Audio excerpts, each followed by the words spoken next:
প্রত্যেককে জয় যিশু।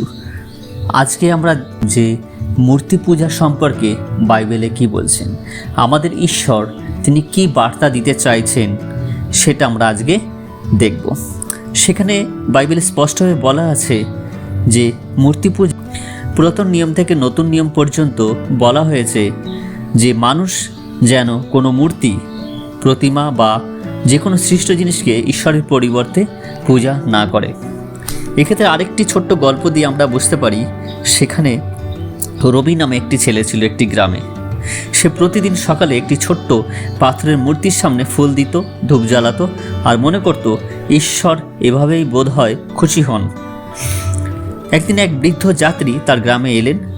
তিনি সেই ছোট্ট ছেলে রবিকে দেখে জিজ্ঞাসা করলেন, বাবা, যাকে তুমি পাথর দেখছো সে কি তোমার কথা শুনছে? ছোট্ট ছেলে রবি তখন বলল, আমি জানি না, কিন্তু সবাই এভাবেই করে। বৃদ্ধ হেসে বললেন, ঈশ্বর পাথর বা ধাতু নন, তিনি জীবন্ত। তিনি তোমার হৃদয়ে বাস করতে চান, যদি তুমি সত্যি করে তাকে ডাকো। রাতের বেলা রবি চুপচাপ প্রার্থনা করল, প্রভু, আপনি যদি সত্যিই জীবন্ত হন তাহলে আমাকে জানিয়ে দিন। সেই রাতে সে গভীর শান্তি অনুভব করল, যেন কারো কোমল কণ্ঠ তার অন্তরে বলছে, আমি আছি, আমি তোমার ঈশ্বর। সেদিন থেকে রবি বুঝল ঈশ্বরকে দেখা যায় না, কিন্তু তার ভালোবাসা অনুভব করা যায়। আর সত্যিকারের উপাসনা হয় আত্মা ও সত্যের মাধ্যমে, কোনো মূর্তি দিয়ে হয় না। এ থেকে বাইবেলে আরও পরিষ্কারভাবে বলা আছে পুরাতন নিয়মে, নির্গমন 20:3-5। সেখানে বলা আছে, আমার ছাড়া তোমার আর কোনো দেবতা থাকবে না।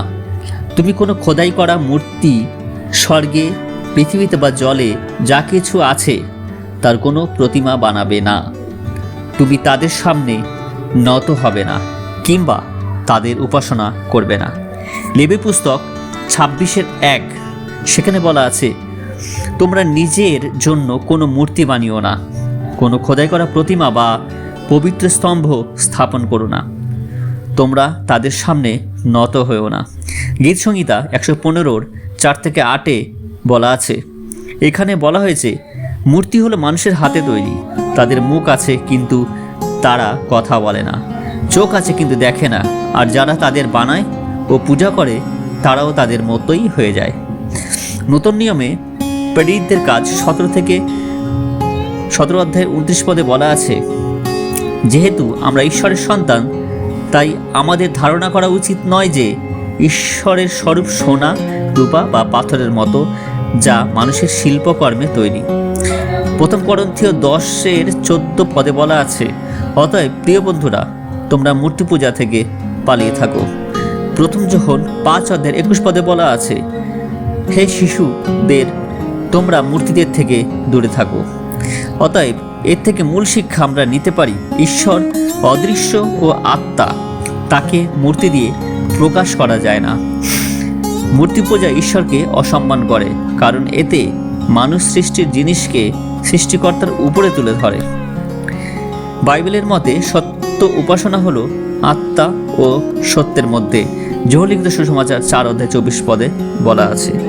অতএব বাইবেল শেখায় যে মূর্তি পূজা পাপ এবং ঈশ্বর চান তার সন্তানরা যেন কেবল তাকেই আত্মা ও সত্যের মধ্যে উপাসনা করে। আরও যদি আমরা দেখি বাইবেলে পরিষ্কারভাবে যে নির্গমন 20:3-5, আমার ছাড়া তোমার আর কোনো দেবতা থাকবে না। তুমি নিজের জন্য কোনো খোদাই করা মূর্তি বানাবে না কিংবা স্বর্গে, পৃথিবীতে বা জলে যা কিছু আছে তার কোনো প্রতিমা তৈরি করবে না। তুমি তাদের সামনে নত হবে না, তাদের উপাসনা করবে না। লেবী পুস্তক 26:1 বলা আছে, তোমরা নিজের জন্য কোনো মূর্তি বানিও না, কোনো খোদাই করা প্রতিমা বা পবিত্র স্তম্ভ স্থাপন করো না, তোমরা তাদের সামনে নত হইও না, কারণ আমি তোমাদের ঈশ্বর সদাপ্রভু। গীত সংহিতা 115:4-8 বলা আছে, তাদের মূর্তি রৌপ্য ও সোনার, মানুষের হাতে তৈরি। তাদের মুখ আছে কিন্তু তারা কথা বলে না, চোখ আছে কিন্তু তারা দেখে না।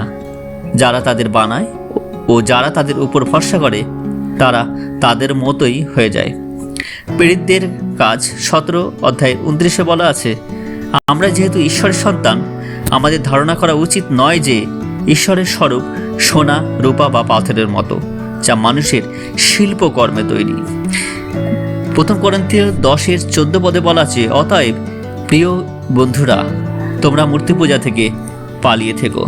অতএব প্রভু যীশু আমাদেরকে এই বার্তা দিতে চান যে ঈশ্বর আমাদেরকে কখনো ছেড়ে যান না। ঈশ্বর আমাদের আত্মায় সর্বদা থাকেন। ঈশ্বর চান না যে মানুষ কোনো দৃশ্যমান জিনিসে তাকে বন্দী করুক। সত্য উপাসনা কেবল আত্মা ও সত্যের মধ্যে সম্ভব হয়। ঝোলিখিত সুসমাচার 4:24 বলা আছে। তাই বিষয়টা হচ্ছে, আজকে আমরা যেটা শিখলাম যে আমরা কোনো মানুষের শিল্পকর্ম তৈরি বা পাথর উপর কোনো মূর্তিতে তৈরির উপর আমরা যেন বিশ্বাস না করি। যে মানুষের দ্বারা সৃষ্টি কোনো দ্বারা, মূর্তি দ্বারা আমরা যেন বিশ্বাস না করি। আমরা যেন ঈশ্বরের সেই সৃষ্টিকর্তাকেই একমাত্র আত্মা ও আমরা তার ঈশ্বর রূপেই যেন সদাপ্রভু হিসাবে আমরা গণ্য করে থাকি। তাই আসুন আজকে আমাদের এই ছোট্ট প্রার্থনা আমরা করি যে মূর্তি পূজা সম্পর্কে যেটা আমাদের ঈশ্বর আমাদেরকে বাক্য দিলেন, সেই বিষয়ে আজকে আমরা ধারণা পেলাম। আর আমরা এখন প্রার্থনা করি। হে স্বর্গীয় পিতা, আমার হৃদয়কে সত্য আলোয় ভরিয়ে দাও। আমি যেন তোমাকে পাথরে নয়, আত্মা ও সত্যের মধ্যে খুঁজে পাই। আমার মনকে মুক্ত করো, মূর্তির বাঁধন থেকে মুক্ত করো, আর তোমার জীবন্ত উপস্থিতিতে আমার বিশ্বাস দৃঢ় করো প্রভু। যীশু খ্রিস্টের নামে প্রার্থনা করি, আমেন, আমেন।